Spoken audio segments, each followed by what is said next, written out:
would like to begin this episode by acknowledging the efforts of such conventions as SoonerCon. SoonerCon is Central Oklahoma's longest-running pop culture convention. The next event is scheduled for June 24th through 26th, 2002, in Norman, Oklahoma. However, they need your help to put on the next event. Please visit SoonerCon.com to find out how you can help make SoonerCon 30 a reality. On tap today, I have John Vorhaus. How you doing, good sir? Happy as a hot dog at a vegetarian barbecue. Oh, that is a good one. And you know what? I know why you got off with the joke there. I know why you're making me laugh, because on top of my stack of useful books is a very dog-eared, ratty copy of the Comic Toolbox. I picked that up years ago and didn't realize you were the same guy that wrote it until I was going through my notes today. A lot of people have that experience. First of all, let me tell you what to do with the dog-eared, ragged copy you have. Buy a new one. Mm-hmm. That's always a good idea. Yeah. And save that one for the archives. As you might know, I travel in many different circles, including poker and ultimate frisbee. And every now and then, people in those circles will say, "Are you that Comic Toolbox guy?" And I'll say, Yes, I am. So you're not the first person to put 2 and 2 together and come up with 6.5. Well, I'm going to put that in the show notes. So if somebody wants to get it, I highly recommend the book. If you're looking to just have a really analytical, but still fun experience of how to create comedy and how to deconstruct it without losing the magic of it.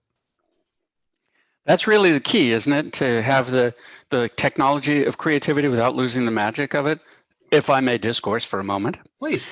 Eastern philosophy describes creativity as carrying buckets to the river. And I always kind of like that idea, but I've always been unsatisfied with it because it implies that the relationship between the individual and the creativity is limited to buckets.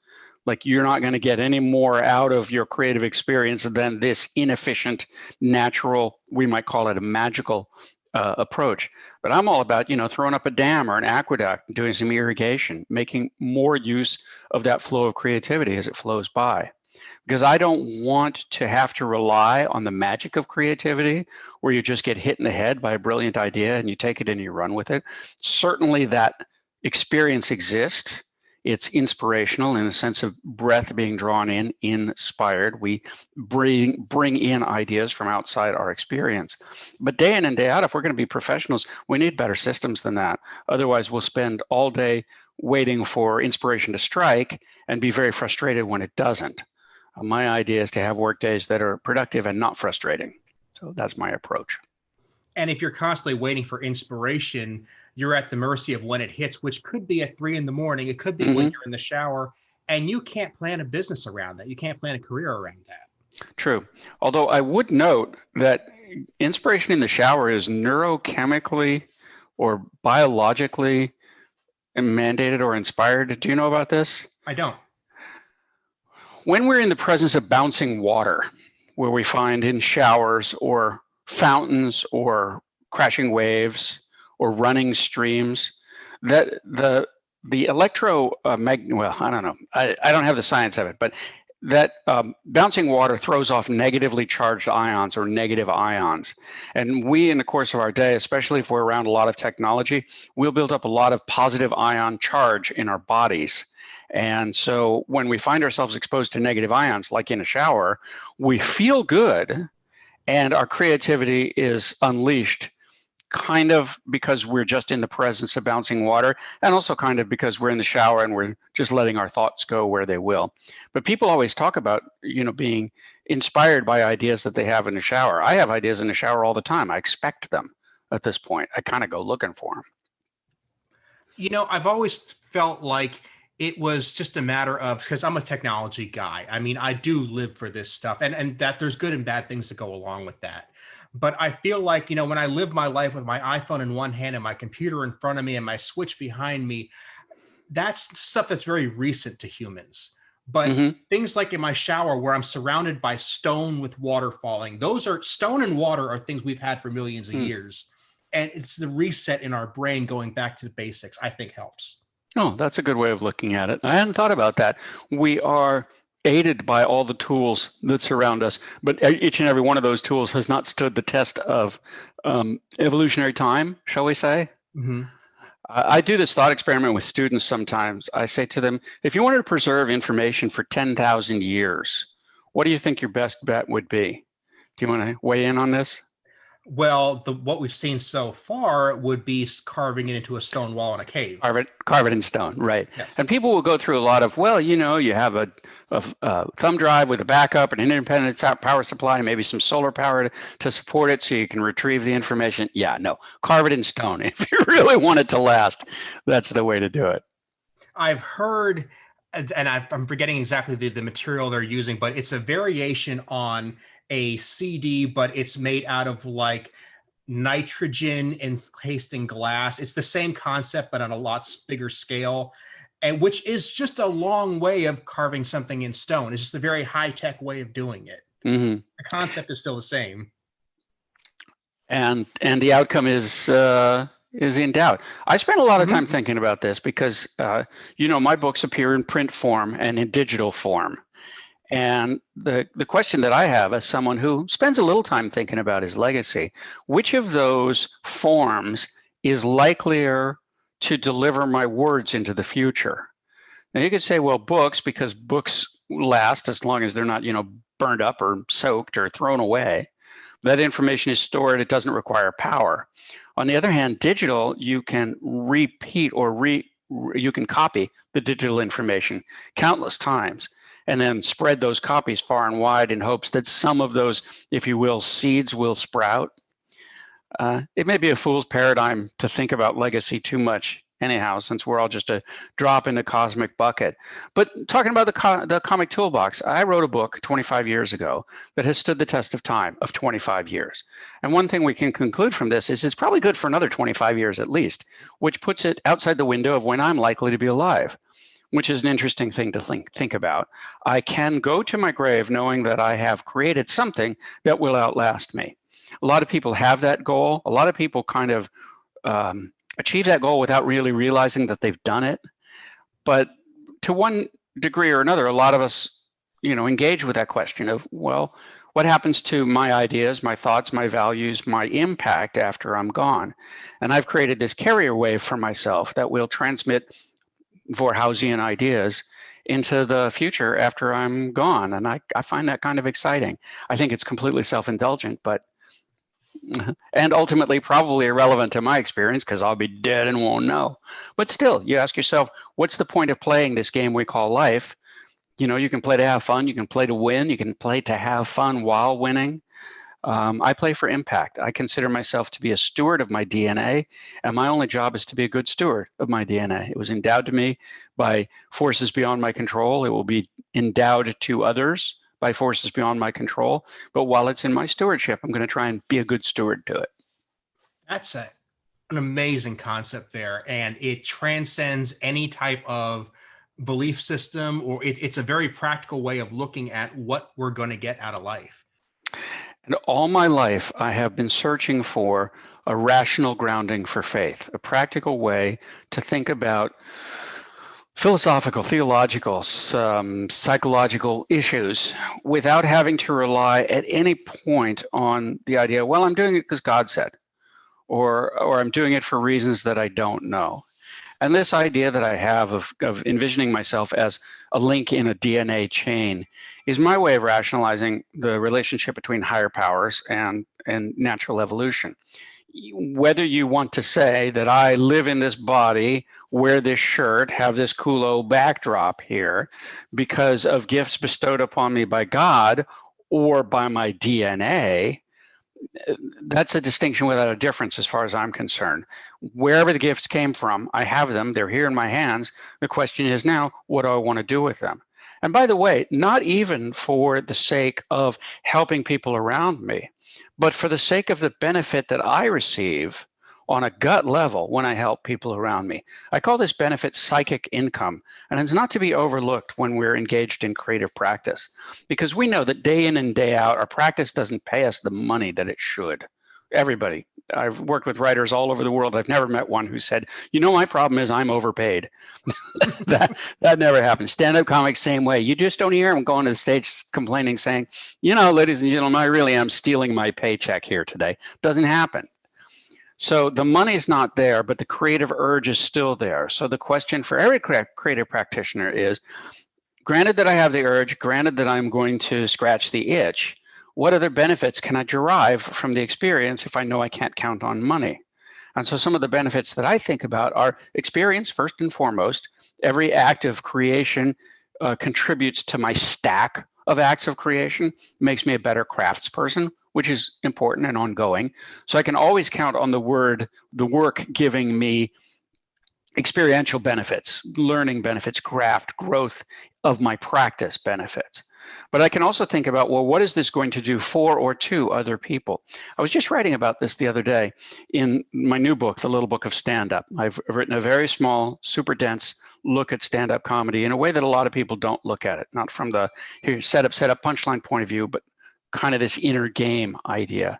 And one of the ideas that I was thinking about, and one of the really hard challenges that stand-up comics face these days, what do I do about political correctness? What do I do about public dialogue and discourse, especially if you're older like I am, where the norms have completely changed? You can feel yourself walking through a minefield because you understand that a stand-up comic is supposed to unleash some lightning bolts. But on the other hand, if I unleash the wrong lightning bolts, then I'm going to send the wrong message about my intentionality. Stand-up comics are really confused in this space right now. They don't know what to do. And my idea as a teacher and a practitioner is always, how can I simplify this? How can I think about it in a way that will just make pure sense on the level of the stuff itself? So here's what I've come up with. Comedy, as we know, has power. It has tremendous power to influence. Broadly speaking, we can say that it has the power to lift up or the power to knock down. Either you're a lifter-upper or a knocker-downer. And you can say to yourself, what kind of comic am I? Am I a lifter-upper or a knocker-downer? Now, I don't want to dismiss knocker-downers and say that they have no place in the dialogue, because comedy is subversive, hugely subversive. The relationship between a comic and an iconoclast and a social commentator and a social destroyer, all of this stuff is like, this is part of what comedy's job is. Happens that another part of comedy's job is to spread good feeling and make people feel great about the situation they're in. So in comedy, you have these two forces working in dynamic conflict with one another. You're either building up or you're knocking down. Both are valid, but each of us falls into one category or the other, pretty much. I'm a lifter-upper, builder-upper, always have been all my life. If somebody wants to be a knocker-downer, that's fine with them. But here's the benefit. If I'm a lifter-upper and I come up with a joke and I'm not sure whether the joke is acceptable in current terms, I don't have to judge it by those terms. I can just ask myself, does this joke lift up? If the joke lifts up, then it belongs in my act without question. If the joke doesn't lift up, then it doesn't belong in my act without question. And there's no ambiguity in my mind. There's no doubt in my mind whether it's okay for me to tell the joke, because I have this controlling idea, I'm a lifter-upper, and if the joke legitimately lifts up, then that gives me the freedom to put forth any idea I want to. That's my way of wriggling out of the political correctness trap. Sorry, that was quite a discursive answer. Sure, but it's a damn good one, and I love all those ideas. On this show, I have a broad range of interests. I mean, people kind of know me as a Star Trek guy or an MST3K guy, but there's a whole bunch of stuff in my library. For example, I got to know your work through Married with Children. That's the thing that in my mind that really I gravitated toward. And people say, well, why do you watch a show like that? And because it's silly, it's not this, it's not that. It's like, but you know what? We use fiction, we use comedy, we use creativity to look at life and say, how do I want this to be better? How do I want to build this? And what do I say about a show like Married with Children that was raunchy and it's decades old and outdated? It's like, well, I look at, you know what? When I see people being rude, why do I find that funny? I find it funny because I don't like my life sometimes. I don't like my world sometimes. And I want rude people to take it down a peg. I mean, this is where we get that from. Mm-hmm. Well, I can speak from a triangulation of authority when it comes to Married with Children, because I did write for the original back in 1988. But I also made the Russian version of Married with Children. I ran the writing staff for the Russian version of Married with Children for 2 winters. And I also had a hand in the development of the Bulgarian version of Married with Children. So I have some authority in this area. Here's the part that's completely overlooked by people who look at Married with Children and think that's just a rude show. That's coarse, that's objectionable. If you think about the Bundy family, and you think about all the crap they give each other and all the crap the world gives them, and then you look at how strong the bond is that exists between them. And if you don't think there's a bond, just think about the moment in all the episodes where they put their hands in together and they go, whoa, Bundy. Clearly, they feel a bond. Our takeaway as viewers is this.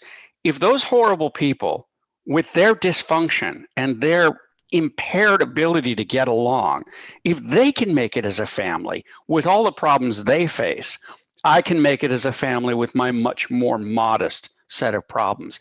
And that metric is the key to making successful television, especially situation comedy. You just say to the audience, here's a more extreme version of the problems you're facing. And if you can look at this extreme version and say to yourself, well, I don't have it as bad as that, then you take away a really good positive feeling from that experience. And that's why that experience is offered to you. Exactly. And like I said, I find value in almost anything I can get my hands on if it clicks with me. Like early this morning, I was watching Bugs Bunny cartoons, which, there's a value in the art, but just in the craziness of just letting loose emotions that you'll find in cartoons like that. I don't differentiate between high art and low art. I just say, if it clicks with me, there's a reason why, and I want to know what that reason is. Well, first of all, I commend you for that perspective. I'm always telling my students when they're looking at their own work, your tendency is to judge, but judgment asks, how does this make me feel? Judgment makes me say, this is good, that's bad, and therefore I have a reaction. I prefer to evaluate, step outside of value judgment, and I say, it's not a good thing, it's not a bad thing, it's just a thing that is. And it sounds like you're bringing that same inspectors or investigators or explorers quality to the programming that you're consuming. Most people don't do that. Most people don't get past, it's for me and I like it, or it's not for me and I don't like it. They pass judgment very quickly, and they don't have a lot of room in their hearts and in their minds for evaluating material objectively, not for the sake of asking, does this work for me, but rather for the sake of asking, what is it intending to do, and is it succeeding in realizing its intention? To me, that's the best way to evaluate art, because then you get to encompass, well, what does the artist want out of this, and how well is the artist pulling it off? I'll give you an example. I wrote a book called A Million Random Words, and it is literally 1 million random words. It's digital only, because if it were in print, it would be 4,000 words. 4,000 pages. Just couldn't happen. But the digital version is only $5. And for $5, you get 1 million random words. Now, people who are in a judging frame of mind will look at that and say, that's just completely stupid. That's a rank self-indulgence. It's a joke. Who are you kidding? But people who get back past that and look at it more on the level of inspection will ask, what is this guy trying to do? Well, he's trying to give me a resource, obviously, something that I'm going to have to make something of, since it has no form or structure itself. What can I make of it? Some people say, well, maybe I can find interesting words I didn't know before. Some people look for and find great character names. Some people they'll take 3 random words and try and tell a story based on those 3 random words. My favorite way to use it is to take a page of random words, delete all the ones that I don't want, and leave a little kind of a tone poem behind in the nature of a relationship between found art, that is, the words were there, and the artist's intent, what can I find in these words? So if somebody says to me, and believe me, friends do, your 1 million random words is a completely self-indulgent joke, my response is, maybe it's a joke, but I think it's a joke you don't get, because the intent is not to trick people into buying a book that isn't really a book. The artist's intent is to give people a resource. And if they find their way to that resource, then I, as an artist, have achieved my intent. I can think of 2 things to say to that. One is, I have played far worse jokes for far more than $5. So as a value proposition, I see it already.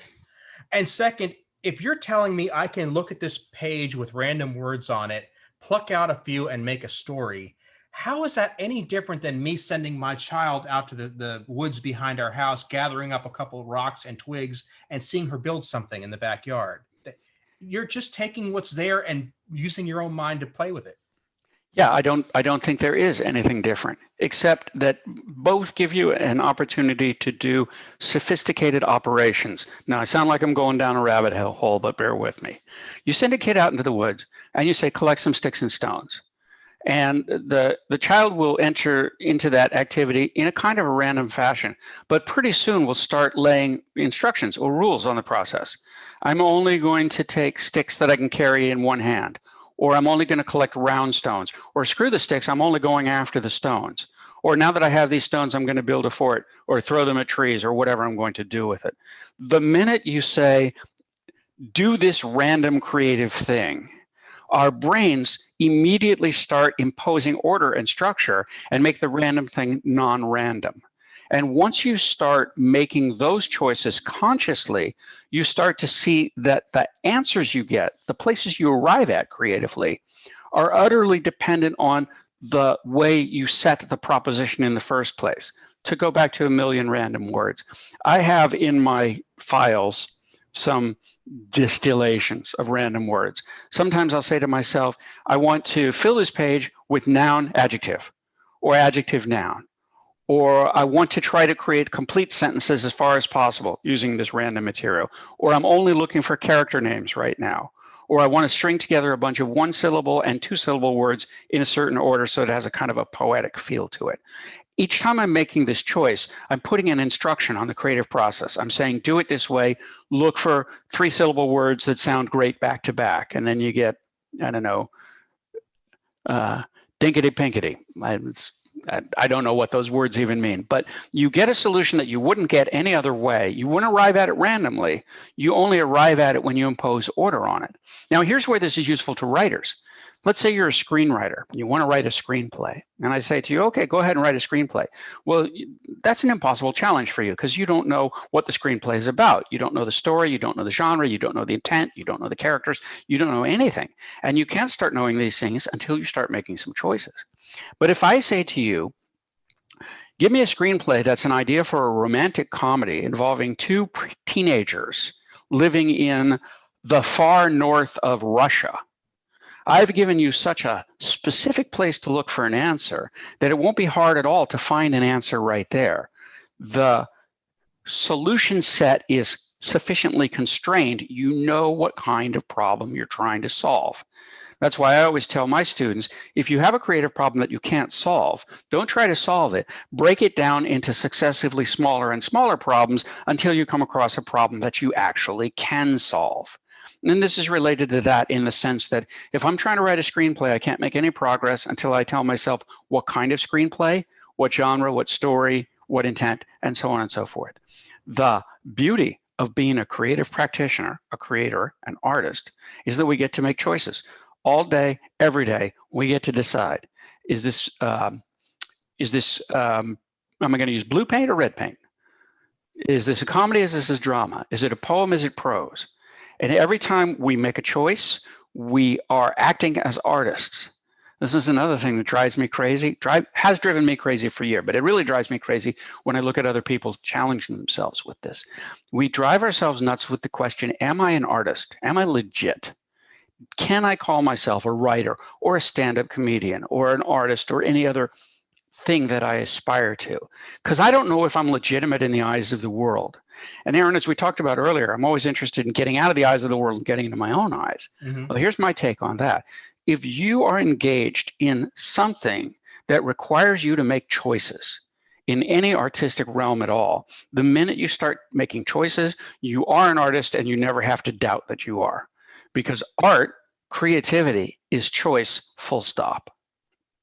That's an excellent way of looking at it. A couple episodes back, I was talking with an actor and we had to take a half a second to make an aside and talk about what art is. How do we define it? And I said, my definition of art is anything you accomplish, anything you put your mind to. Art is simply wanting to do something well, whether that is baking a chicken or creating a masterpiece movie, anything in between. Art is simply talent. So by what you're saying there, if we were to once you decide to do it, once you put yourself into being creative, then everything else is just a matter of results. Mm-hmm. I like that way of thinking about art. I imagine the problem is that the word art has two meanings. You're using art in the sense of artifice, that is not artificialness, but a structure. Mm-hmm.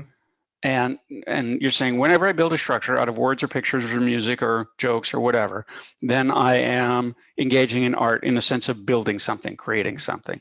The trouble is that art has the double meaning of visual art, and especially art equals artist, or you're not an artist unless you're validated somehow as a capital A artist. Mm-hmm. And so the fact that that word has two meanings really creates a lot of confusion for people. Again, the heartache lies in asking yourself, am I good enough? Am I for real? And it's natural for us to want to have outer reality confirm that we're for real.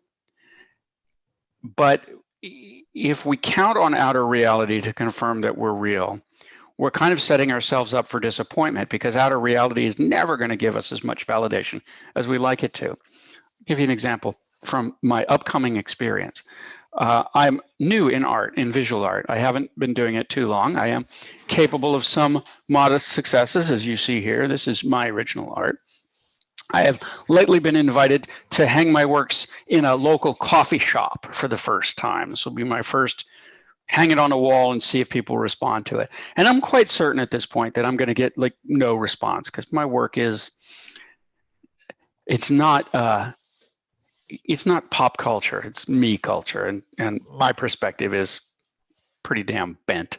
So I'm prepared to hang these pictures on a wall and let them be there for 6 weeks and then take them all down again, completely unsold. And if that happens, I'll feel a tiny sense of, ouch, my feelings. You know, like, why doesn't the world love me? But I'm 65 years old, and I know a thing or two about validation. I know that there are times when the world loves me for reasons that have nothing to do with me. And there are times when the world turns it back on me for reasons that have nothing to do with me. But I'm 65 years old, and since the age of 25, I've been an independent creative practitioner nonstop, which means that I figured out a way to have a practice, and I figured out a way to sell enough to keep going, and also figured out a way to keep myself going emotionally, despite the fact that there's always a gap between the level of acclaim I have and the level of acclaim I secretly want. For anybody out there listening who is interested in having an effective, lifelong practice of anything, the answer is simple: validate within. Find your satisfaction in the work you do for yourself, by yourself.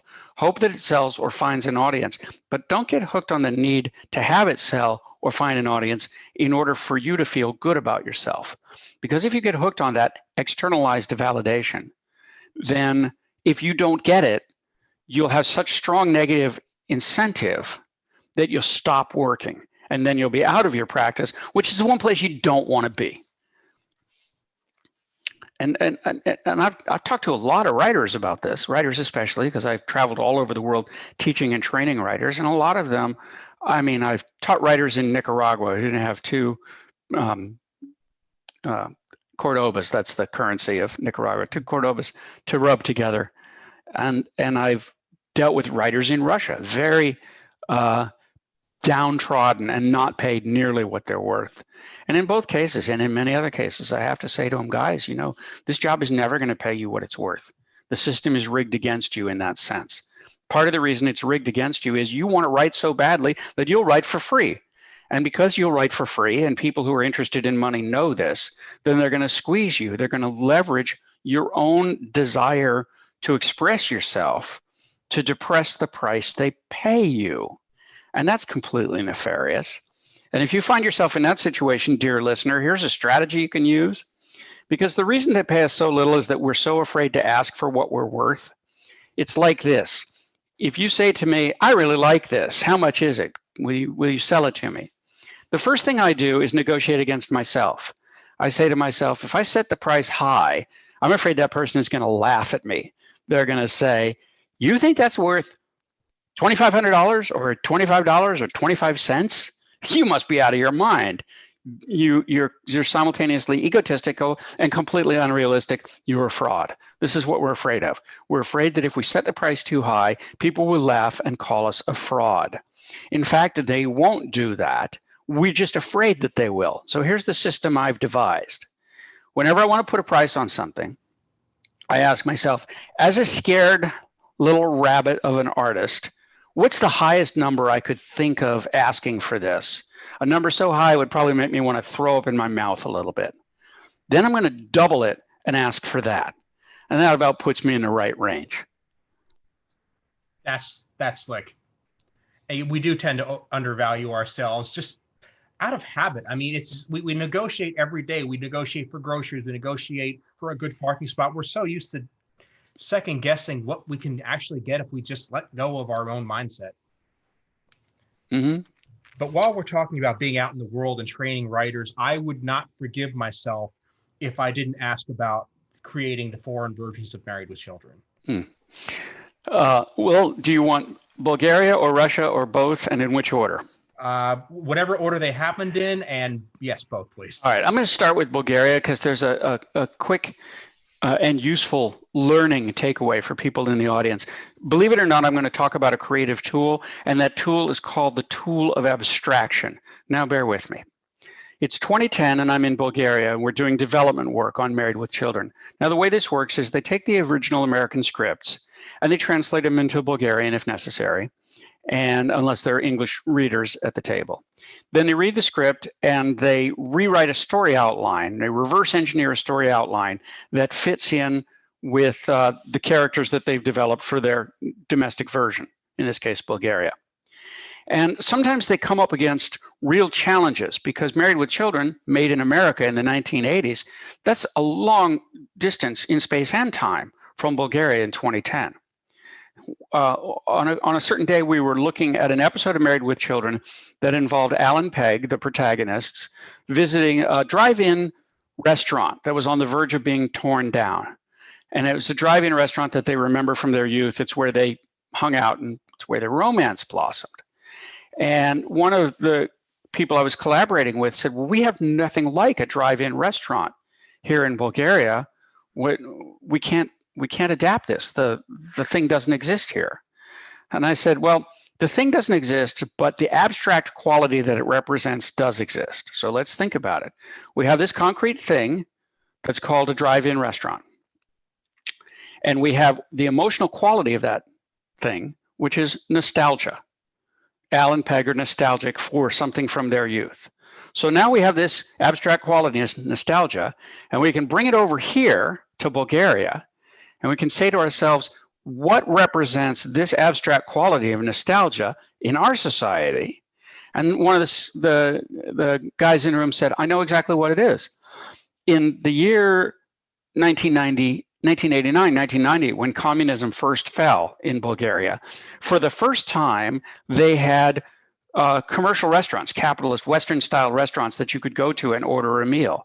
And so people who were in their 20s and 30s in 2010 were in their teens and 20s in, childhood and teens 20 years prior. So they have a strong nostalgic connection to this restaurant from 20 years ago, which, oh, by the way, was called Democratic Steak.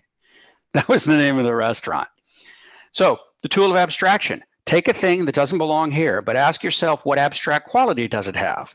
Then take that abstract quality, move it into the environment that you need to use it in, and ask yourself what physical thing represents that abstract quality or that emotion. Now you can see that if you do this just a couple of times, you're going to get into the rhythm of it pretty fast. Sports arena, adrenaline, soccer pitch, like that. So what I got out of Bulgaria was, no matter how far apart things look culturally, they have a human quality underneath them. And if you can figure out what that human quality is, you can build a story that works on the same level of emotionality. Now to Russia. Different situation in Russia. I told you I was running the writing staff of the Russian version of Married with Children. There are a couple of things you need to know. One is that my secret weapon, as I've traveled around the world, knowing that the writers I'm working with are undertrained and underpaid and overworked and overwrought, I try to get them to fall in love with me. I try to get them to be loyal to my idea of what it means to be a writer so that they can energize themselves to do things they're not getting compensated for. It's my little secret, and it's worked quite well.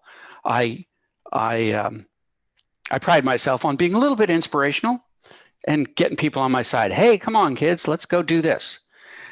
But I'm an American, and Russians, even to this day, they don't much like or love Americans.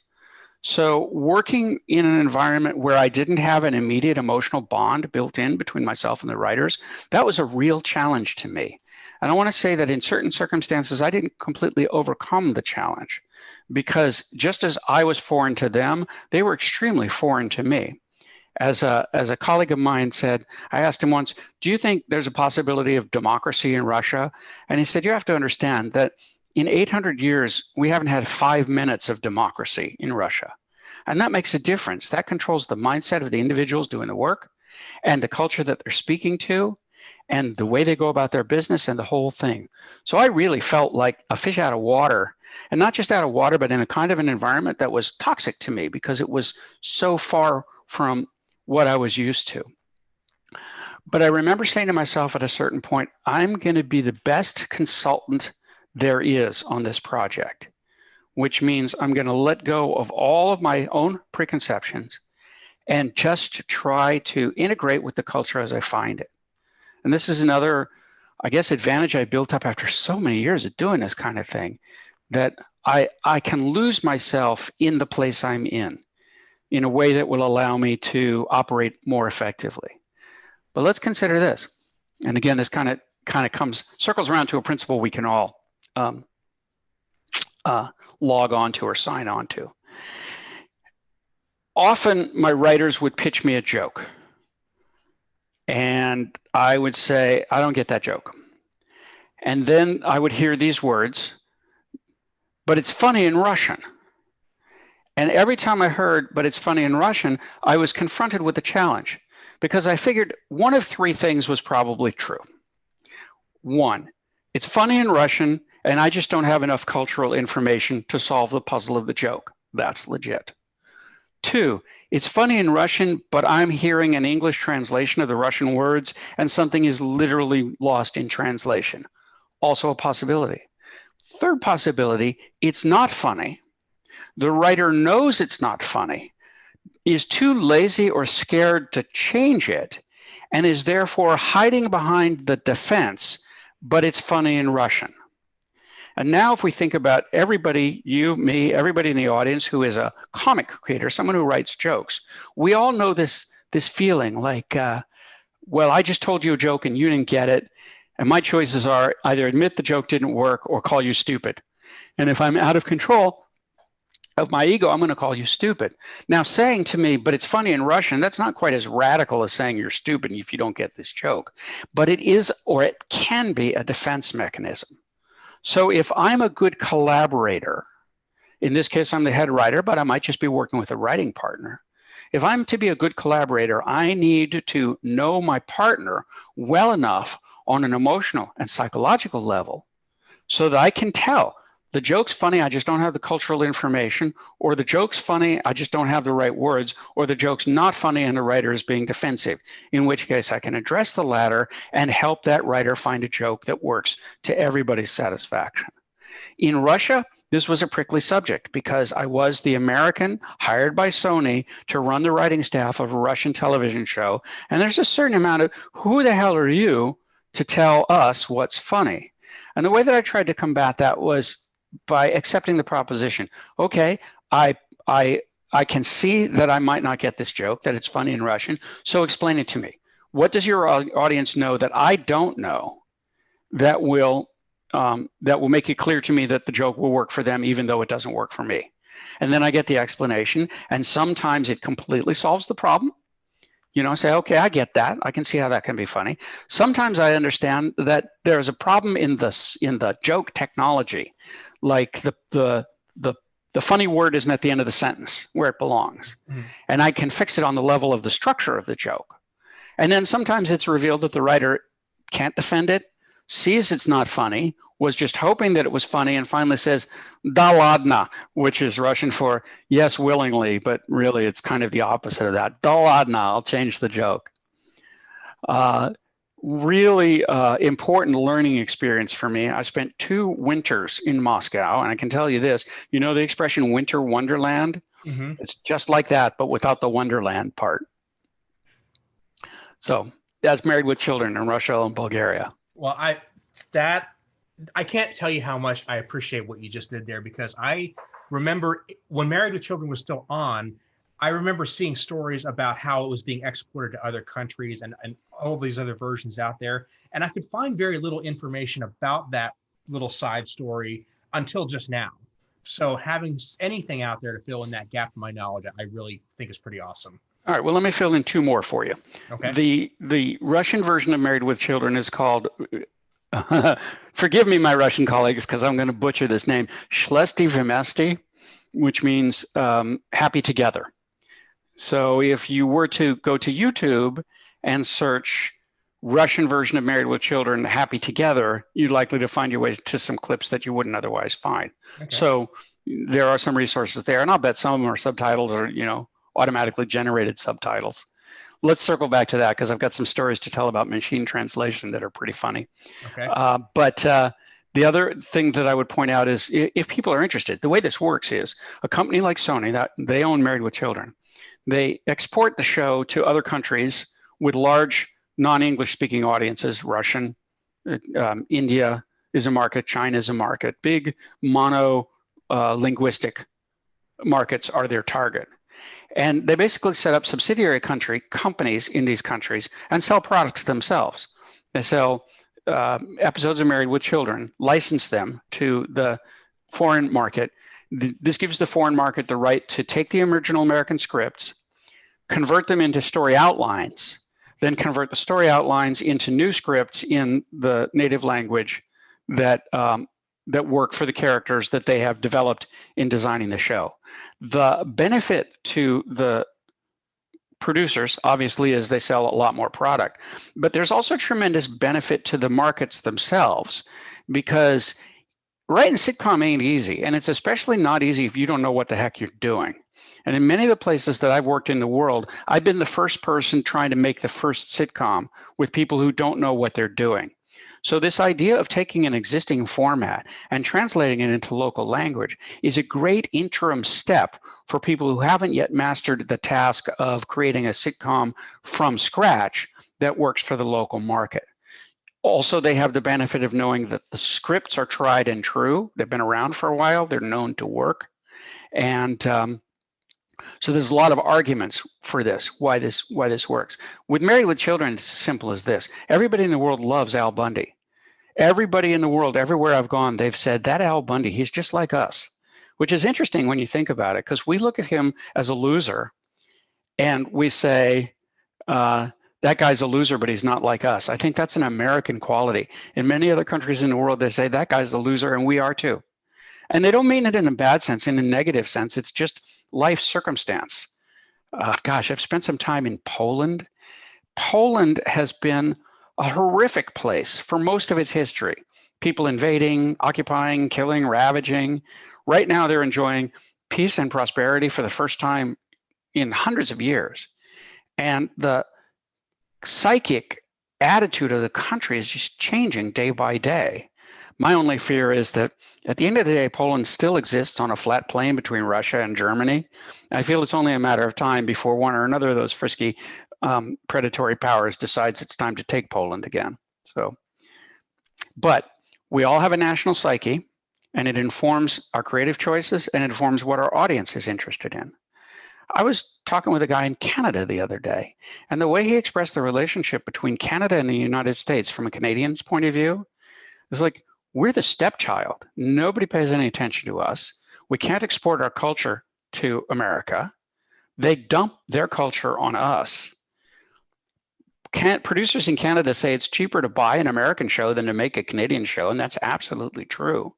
So it's not surprising that the Canadian television culture or the culture of television makers should turn out to have kind of a chip on their shoulder. They've been fighting against American cultural imperialism for as long as they've been alive.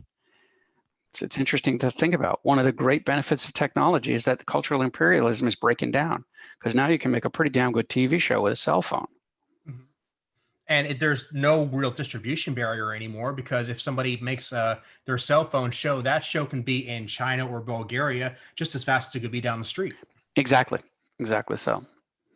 That's the good news. The bad news is it puts increased downward pressure on prices, because if there are people around the world who are making TV shows just out of the pure love of making TV shows and sending them around the world for free just for the sake of gaining some eyeballs and some validation, somebody else comes along and says, I want to be a pro here. I want to be a practitioner. I want to get paid. Well, why should we pay you when we can get 95% of the quality from this other guy for free? And that's true in art. That is visual art. It's true in novels. It's true in music. It's true in television and film. It's a kind of a crisis of our time that the democratization of the creative process and the exploding size of the market means that it's harder and harder every day for someone to make a buck doing stuff creatively. That's when I turn to this motto of mine: keep giving them you until you is what they want, because you can't sell anything in competition with anybody else if anybody can do it. Like, let's say I set out to write a list of light bulb jokes. How many feminists does it take to change a light bulb? That's not funny. I can generate that list, but I can't sell it because there's no value add. I'm not bringing my special insight into it. But if I want to tell you about my experience of changing a light bulb and almost electrocuting myself when I was 5 years old, that's a place that I can go that nobody else can go. That's where my value is added. That's where I can actually find a market for my work, because the only one who has my work is me. And this is important for people to think about as they struggle to ask themselves, am I writing for the market or am I writing for myself? And the answer is, to write for the market effectively, you have to write for yourself completely, never forgetting that you're writing for the market as well. It's a challenge. It's a mind scratcher. It makes your head explode. But if you don't engage in that challenge, try and figure out what is the me that I'm bringing to the world, then you just end up mimicking what's already out there, and you can't sell that because it's already out there. So for somebody to come along and say, I know this sitcom idea will sell because it's just like this other sitcom idea that sold, I'll say, yeah, maybe, but you're not going to sell it because the guy who created it is selling the new version, or somebody else higher up on the food chain than you is doing it. In any case, it's not you. The only thing you can sell effectively is you. That's true in stand-up as well. I mean, you know this. You see stand-up comics who do a solid 5 minutes, a tight 5 minutes, but they walk off the stage and you have no idea who they are, because their 5 minutes doesn't reflect the authenticity of their experience in any way. I'll give you an example. I won't go down this rabbit hole because it's a sick and stupid rabbit hole, but I'm a recreational stand-up comic. I do a little stand-up comedy. And one of the things I like to do is an impression of a guy singing 99 bottles of beer on the wall just as the acid kicks in. Now, that's a joke I can tell for reasons that I don't need to spell out in the public forum, but let's just say that I have some personal knowledge in this area, so I can bring some authenticity to that joke that somebody else couldn't bring to it. I get up on stage and I deliver that material. Love it or hate it, people are going to know that's that guy. And in this market, you got to be that guy, whatever that guy is. You have to be who you are. Wow, I'm gonna go from here to someplace that will seem like it's way out in left field, but bear with me again. I have many different practices, and one of my practices is educational consulting. Believe it or not, I help people get into top business school programs in the United States and around the world: Harvard Business School, London Business School, Stanford, Wharton, etc. Top level. And candidates will come to me and they'll ask, what does it take to get into this school. Do they need the grades? Do they need test scores? I tell them they need authenticity, first, last, and only.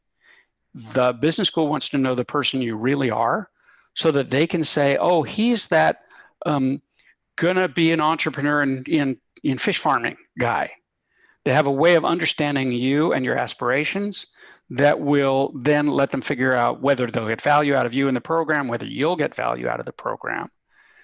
What strikes me about it is the very same thing that leads to success in a purely artistic realm, like stand-up comedy, Be Who You Are, has the same path to success in a completely non-artistic, except artistic in the sense that you mean it, in the sense of making something, like an application. The same thing is true. If you want to make progress on that path, you have to be authentic. If you are inauthentic, you simply will not succeed. Let's just imagine that somebody out there is taking notes and maybe writes down those words. If you are inauthentic, you simply will not succeed. And imagine that those words are on a little yellow sticky note sitting in that person's workspace, maybe up against the frame of their computer monitor. If you are inauthentic, you simply will not succeed. So now I'm looking at something that I've written and I'm saying to myself, well, this seems workmanlike. It seems like it's doing its job, but it doesn't really feel like me. And then there's a note there, right there, says, if you are inauthentic, you simply will not succeed. Now I know how to make my choice. I select in favor of authenticity because I understand that that's the path to success. Clears out the decision space, makes my creative day a little easier. That's what I want. Nice, easy days of creativity. I can't think of a better place to leave it. That's really, really good advice. And John, I want to thank you for telling me all this, for the book that you wrote and that I bought almost 20 years ago now. I'm going to rush out and get your new book when I can.